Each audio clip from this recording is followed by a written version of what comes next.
नमस्कार दोस्तों। तो बहुत लोगों की ये तकलीफ होती है इस ज़माने में कि वो सुबह उठ नहीं पाते जल्दी। तो उनके लिए मैं एक टेक्निक लाया हूँ। तो ये टेक्निक वो है कि आप बस सबसे पहले तो सोने के पहले सिर्फ एक गोल लिख दीजिए पेपर पे, या फिर एक डिसाइड कर लीजिए कि भाई मुझे ये काम के लिए सुबह जल्दी उठना है। और दूसरी चीज़, अगर आप मान लो आप 9 बजे उठते हो और अगर आपको 8 बजे उठना है, तो आप डायरेक्ट 8 बजे 1 घंटे का गोल मत सेट कीजिए। अगर आप 9 बजे उठते हो तो 8:50 को उठने का ट्राई करो, या फिर 8:45 को उठने का ट्राई करो। ये सिर्फ 10-15 मिनट आप जल्दी उठने का ट्राई करो, या फिर सिर्फ 5 मिनट जल्दी उठने का ट्राई करो कि 9 बजे उठ रहे हो तो मैं 8:55 को उठूँगा। तो ऐसा सेट करो और धीरे धीरे वो हफ्ते तक वो फॉलो करो। फिर आप और 5 मिनट कम करो और जल्दी उठने का, और धीरे धीरे आप ऐसा कर सकते हो। और फिर आप आपकी एक हैबिट बन जाएगी जल्दी उठने की।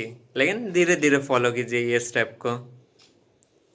जय श्री कृष्ण दोस्तों।